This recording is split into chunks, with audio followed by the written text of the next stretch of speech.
Welcome back to the DFS Sweatshop. I'm your host. Your DFS Jerusalem coming to you live from the Listen, you got 150 entries and then you're a shark and I don't fuck with you. So there's too much good shit on here. This is the often imitated, never duplicated. I'm here with my lovely co-host. Thank y'all. Stay safe. Enjoy. I may have been calling in to work. You're going to be in the running for the Snowflake of the Year. Get your shit together with your snowflake. I'm at the crib, man, and I'm just finishing up. Stop. Throw them bitches in the main. I'm telling you. You're going to see the results, bro. You're going to see it. This is what's really going to help you out. If you know how I feel about the home dogs, there's a lot of fight in the home dogs, and I really think a lot of shit to go over tonight. Who that scored all them points over there? Player of the night. Get them in your lineups. Get them in there. And let's go get this money. Thursday, let's go. And remember, in the sweatshop, we always keep it 300.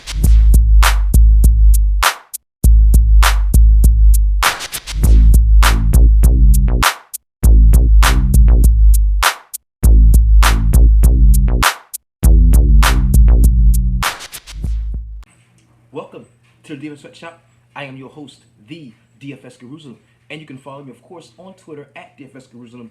Today, we're going to be breaking down last night's 11-game MLB slate, talking a little bit about what was good, what was bad, some hits, some misses, what we did to get to the cash line, what prevented us from making a solid splash, if that was the case for you like it was for me. Tonight was the single worst night I've had so far in MLB DFS.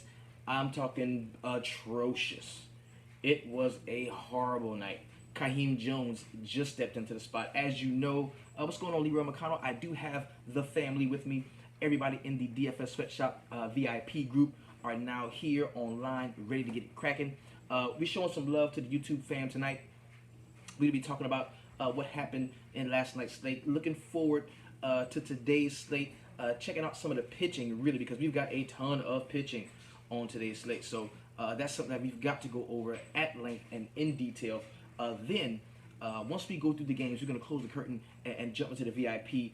That's when we're going to come up with that our stacks, our core plays, some of our one-offs that we're going to rock with, as well as our bona fide guaranteed pitching. Tone Loke is in the spot. Sean Marable, what's happening, big homie? Mega slate, man. We've got 15 games tomorrow. I've got a very busy day ahead of me because not only am I definitely working for you guys here in the shop, I've also got to go out to an auction tomorrow. I'm going to try to pick up a couple of cars to bring back so that I can get my sale on, get my hustle on. So and yo, if you need any information about that, if you're trying to do your own thing, man, get something started. This is DFS, yes, but this is a gateway, man, to networking and to getting to know each other and really being a part of each other's lives and helping each other any way that we can.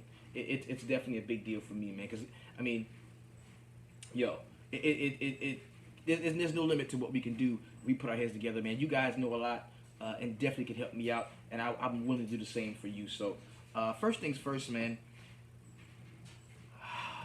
Severino.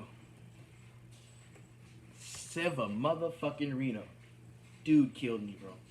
You know what? I checked my lineups, man, and I had Lawrence Harris was up, big homie. I was looking over my lineups at the end of the night. Well, so the end of the night for me was like at 9 o'clock. Was the end of the night for me. So I'm looking at my lineups, and I'm like, yo, God, man. I'm like, yo, how did I? 7 lineups. I wrote out 7. 6 of them, he was in there. I had Severino in 6 of 7 lineups. He destroyed me today. Horrible performance from him. Horrible. And it was funny because the guy was 50% owned. And, you get a lot of backlash. Man, Severino was horrible. It ruined my night. Well, let's be real about it. Because if Severino ruined your night, then that means, the other guys didn't play well either. That means all of your picks were fucked up. Not just the Severino pick, Because I didn't have anything go right for me. I was weighing heavily on the Chicago Cubs. I thought because of the rain out, I was going to take a shot at getting that game in, and the game's still playing, and the Cubs playing well. We talked a little bit about the Philadelphia Bats and how good they might have been. That did come to fruition. The Mets stack that we were on were really good. So we did have some hits, but I personally had quite a few misses, and that's what kept me from really showing up and showing out tonight. So, and I went with my regular routine, man. Put my lineups in. I was locked in before 7, turned on the show. I'm playing MLB The Show, doing my thing. Since I got that game, man, I have been addicted. I'm on that. I took some PEDs, man. I went to the PS4 store.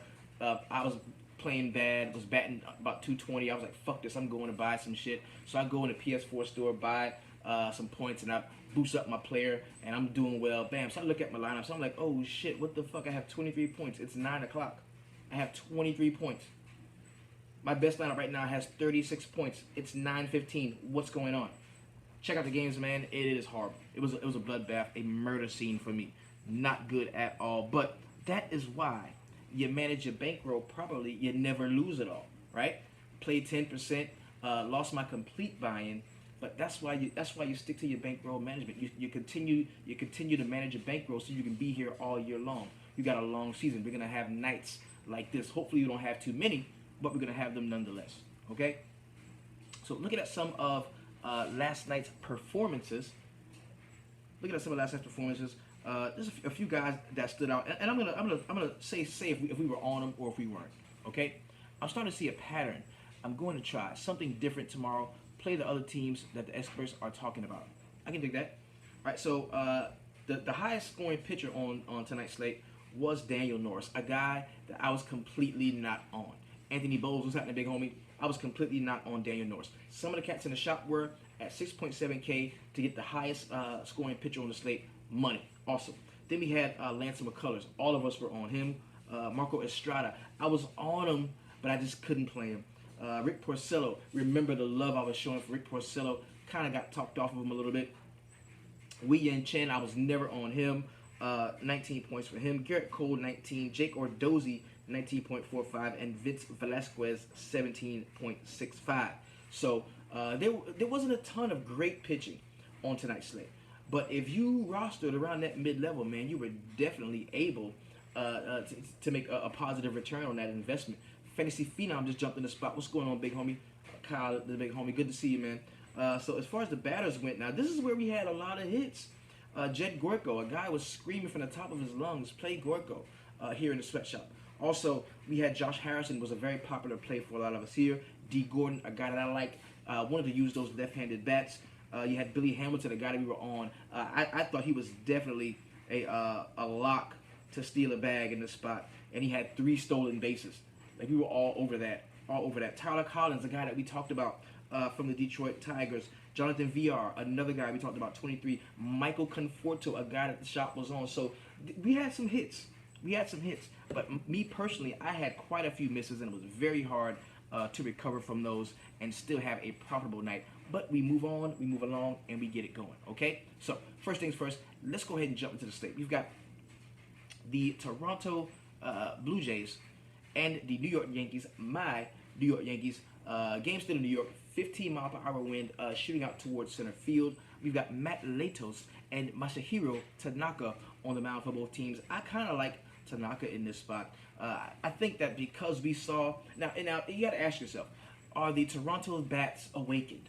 We saw Batista really get it in tonight, had a really solid game.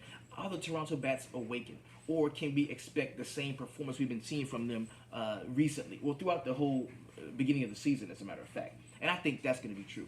So I am going to have a small share of Masahiro Tanaka. I like him in this spot against Matt Latos at 5.8. I definitely think some of those Yankee bats are going to be there for the picking.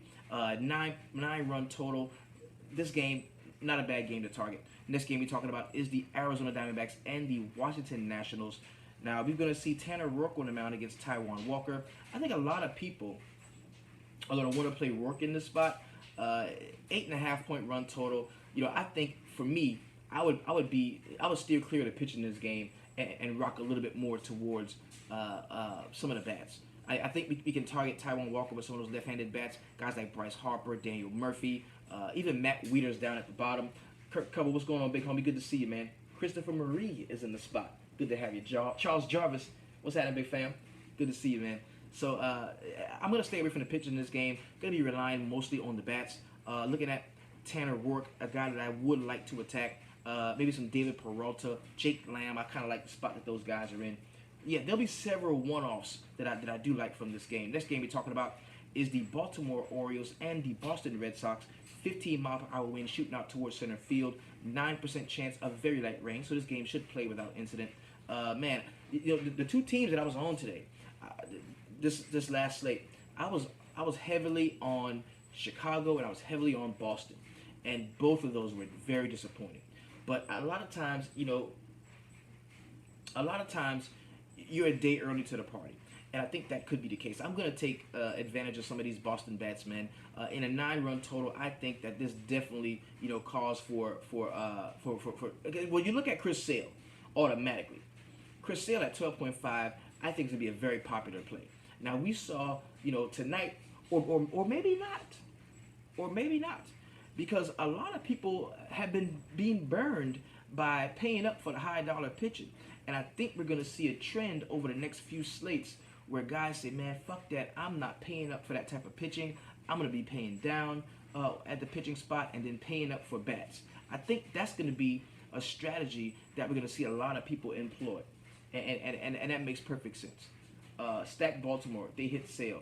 I'm not doing that. I don't, Sale is the only guy, or one of the only guys, him and Kershaw, that if I don't like him, I'm not going to play him, but I'm not going to attack him.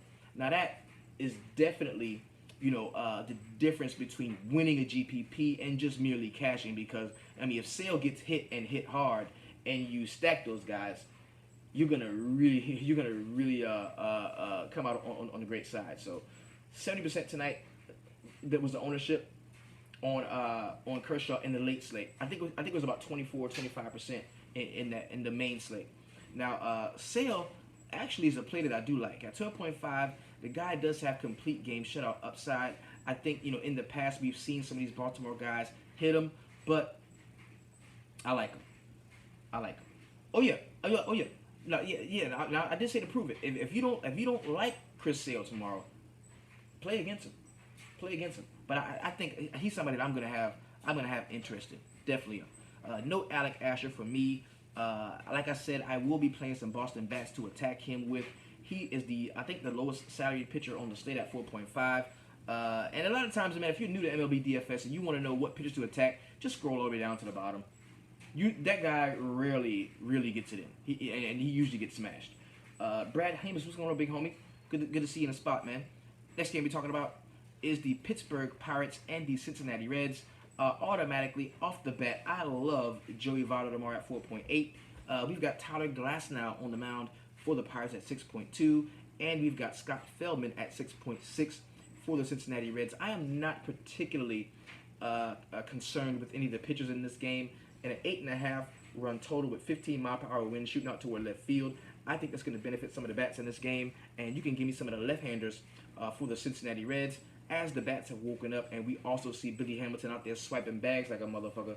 I think you want to attack Sale in what would probably be a low-scoring game. Exactly. No. No. I don't know. I'm not attacking Sale at all. No, I'm not. I'm gonna play him. I'm not gonna. No. Chris Sale is an ace, bro. I'm gonna have some exposure to an ace. Several Reds bats I like.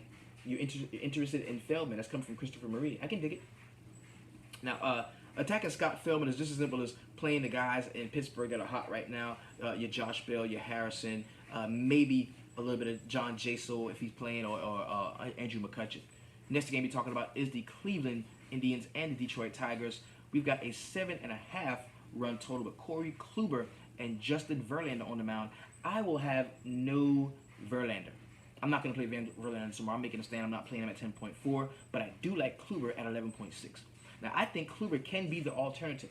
If you need a little bit more salary and you already rested on Chris Sale, you wanted to get a piece of it, but you needed to pay up in another spot.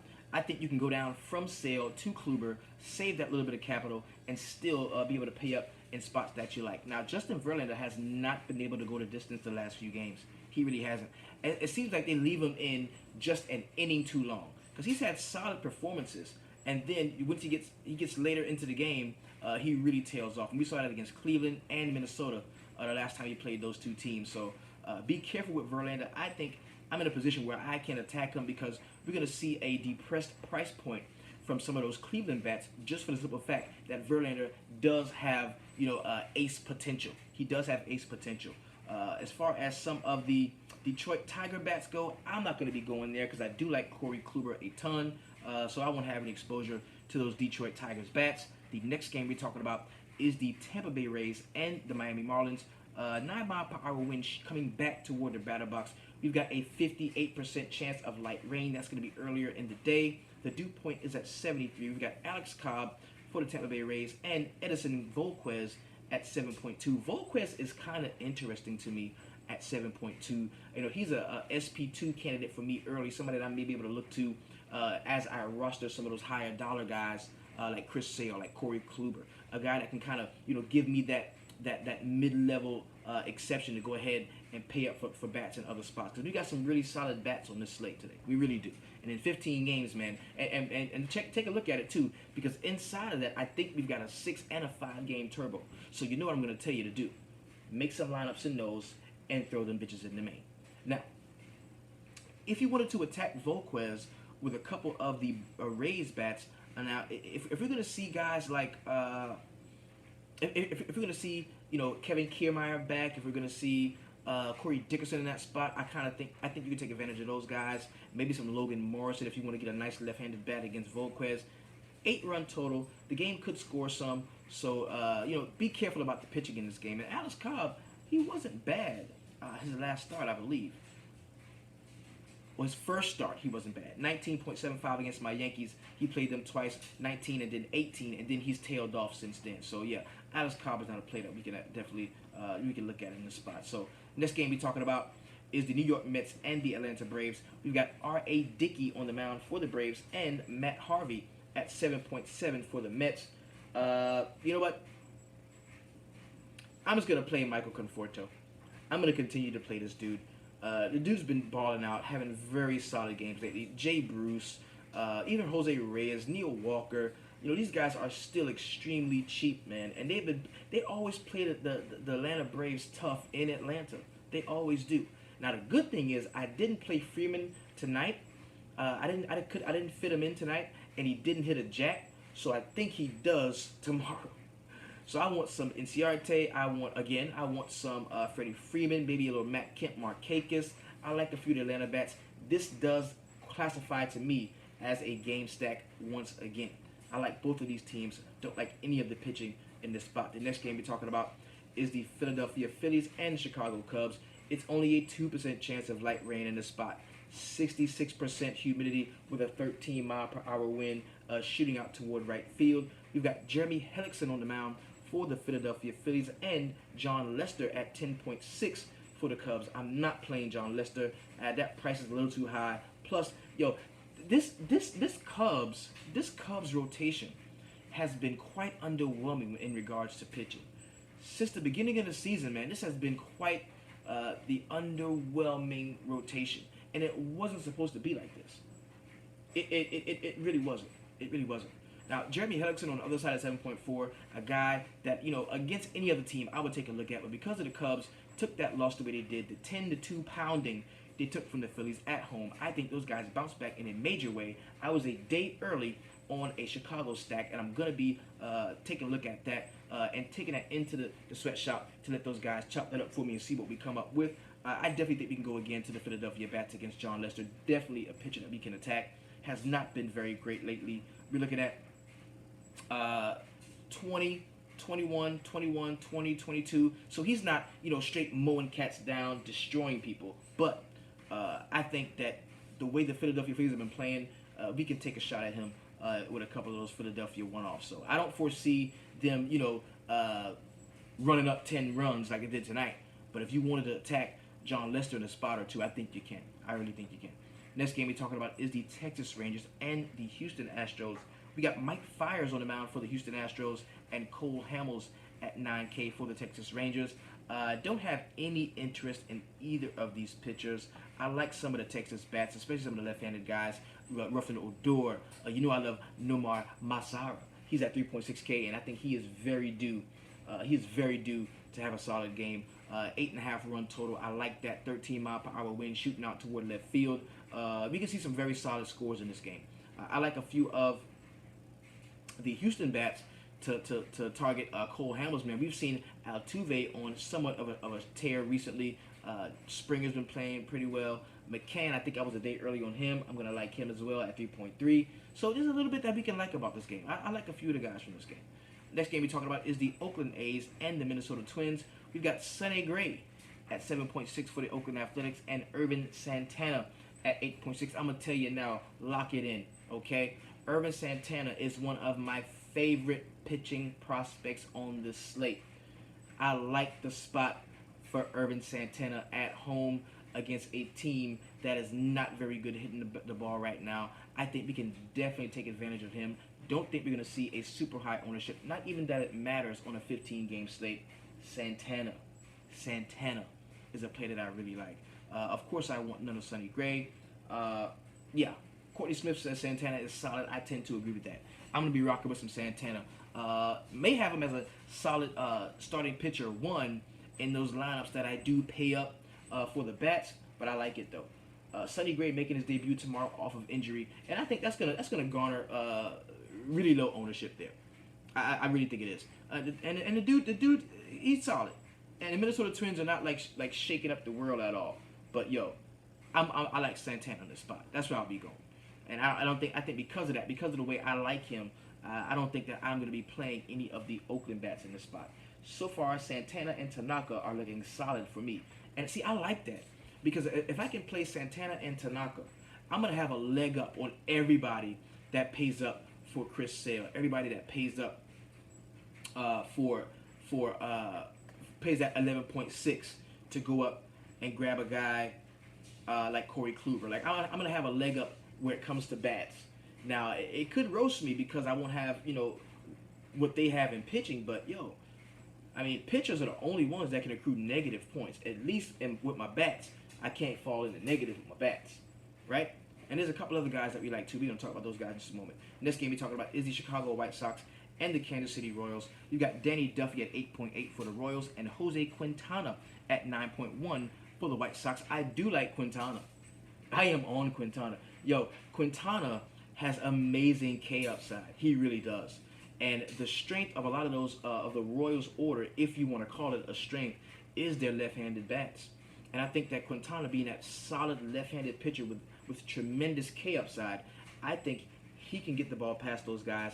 And if anything he gives up in the way of runs, he can get that back with his K upside. 23% K percentage, I think, is what he has for the season. So I'm definitely on him. I like that. In my opinion, this 8-run total, it ain't no good. I think it's going to be less than 8 runs scored in this game.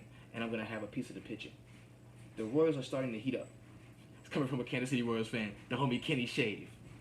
I love Paxton over Tanaka, coming from Joshua Dewey. I kind of agree with that. I do.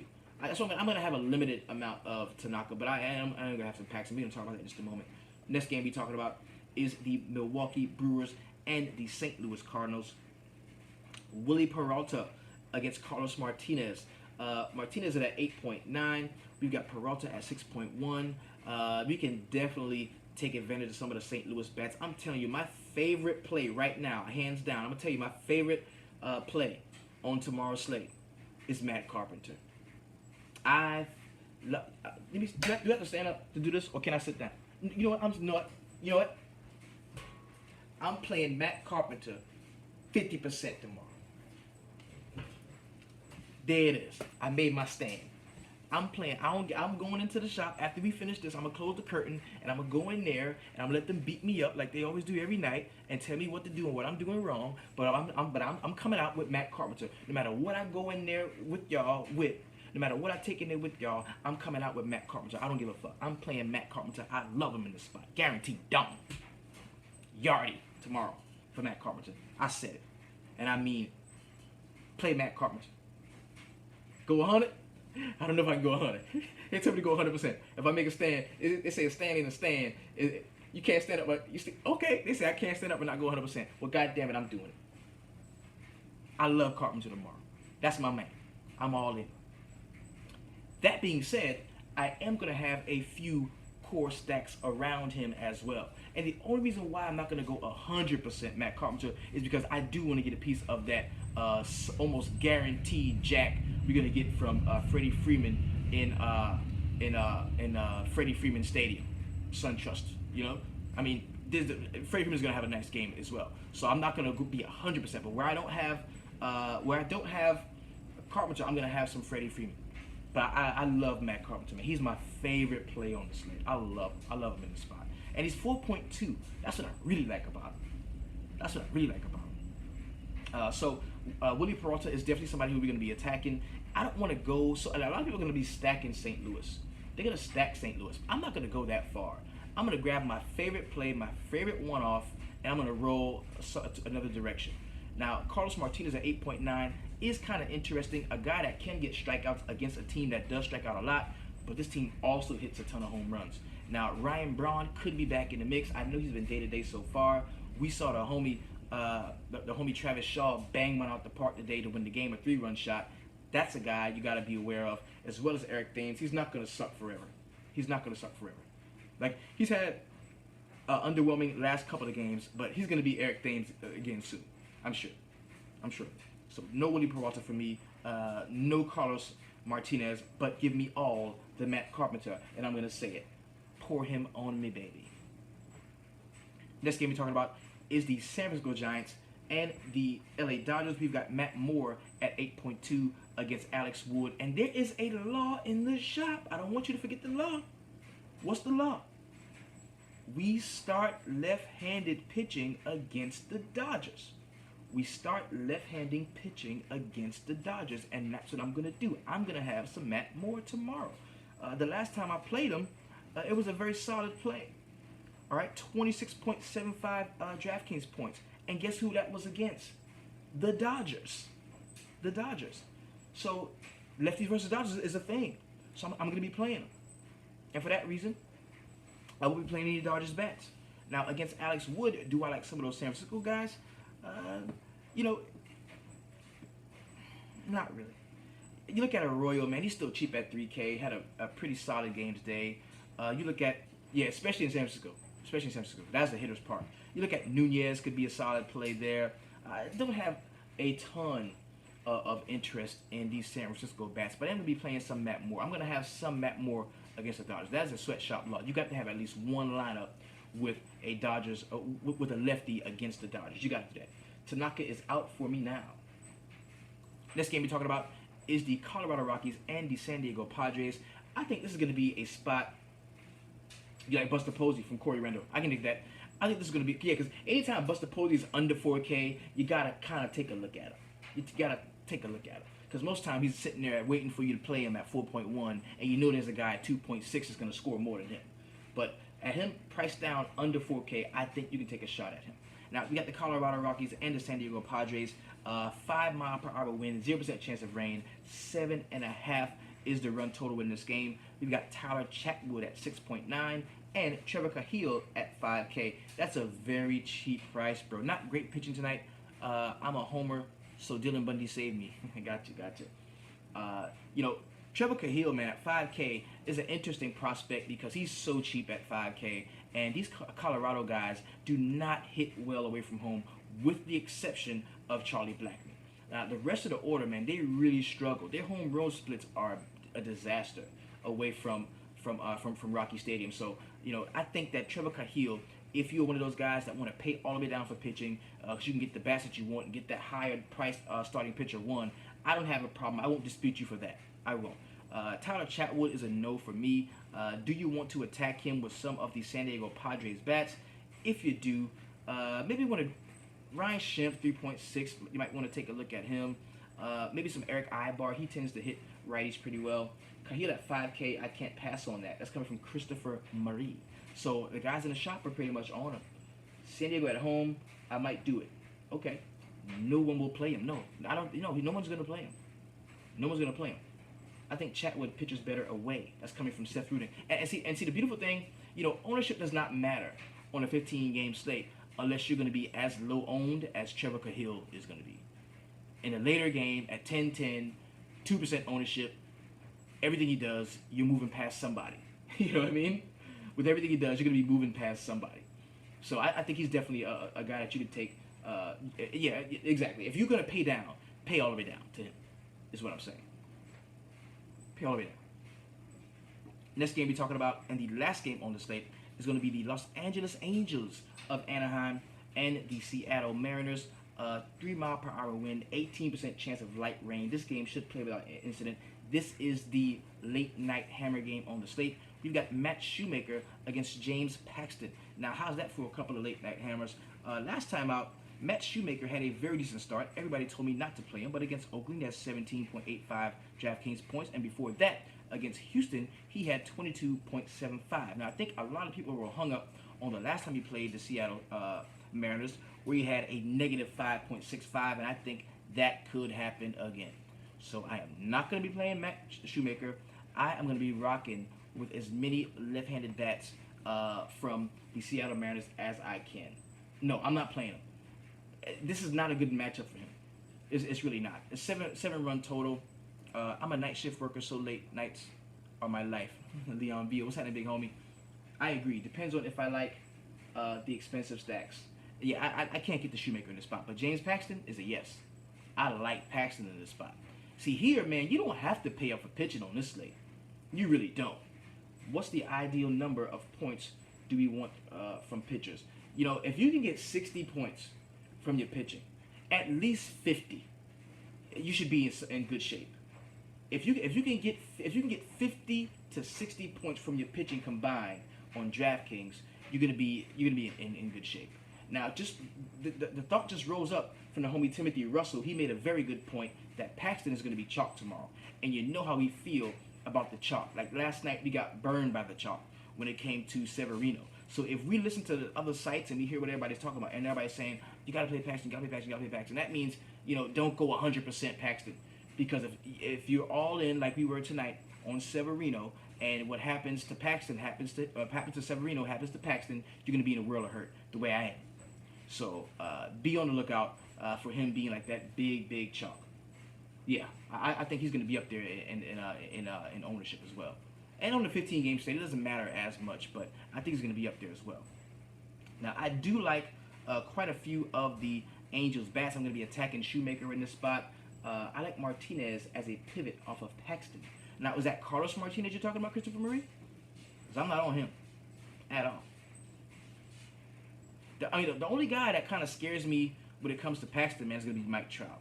That's the only guy. And let's take a look at what happened last time. Okay, last few games for him.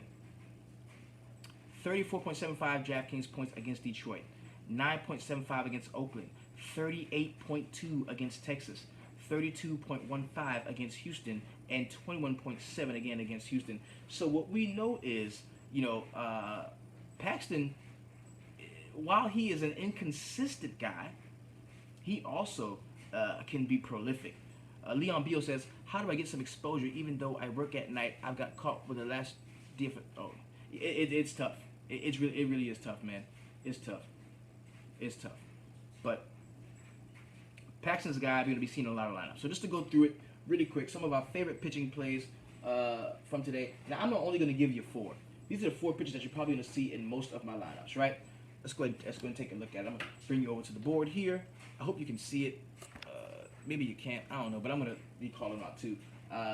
My favorite pitcher prospect on the slate tonight is one of the cheaper guys, man. And it is... Oh, no. My favorite pitcher is Quintana at 9.1. I'm going to have a lot of Quintana. I like him in the spot against Kansas City. All right? I also like Corey Kluber at 11.6. You can give me some Chris Sale, and we just talked about Irvin Santana being one of my favorite plays. So that's where I'm at. I'm at Irvin Santana. I am at Chris Sale, Corey Kluber. I like him, and give me some Jose Quintana. Those are the guys that I kind of like the most, and you're going to see those guys in most of my lineups. I'm probably rolling out between 5 and 10. Quintana, Santana, Cahill is for Christopher Marie. So now that we've chopped up the slate, kind of talked about it a little bit briefly, I'm going to go into more detail with the homies in the sweatshop and we're gonna go chop up some stuff, man. So we're gonna be closing the curtain in just a moment. If you want to know what we talked about in here, it's very simple. Man, go to the website. It's thedailyfantasysweatshop.com. That is where you receive all of the tips and tricks and tutelage. And I will pull back the velvet rope and allow you into the most exclusive DFS family online in Facebook. It's our VIP section. You can come in here, man, and chop it up and learn from some of the best in the game. Go ahead and check that out. The number one thing I want you to do, man, is make some lineups in the turbos, throw them bitches in the main, okay, and keep it 300. Peace. Let's get it in, y'all.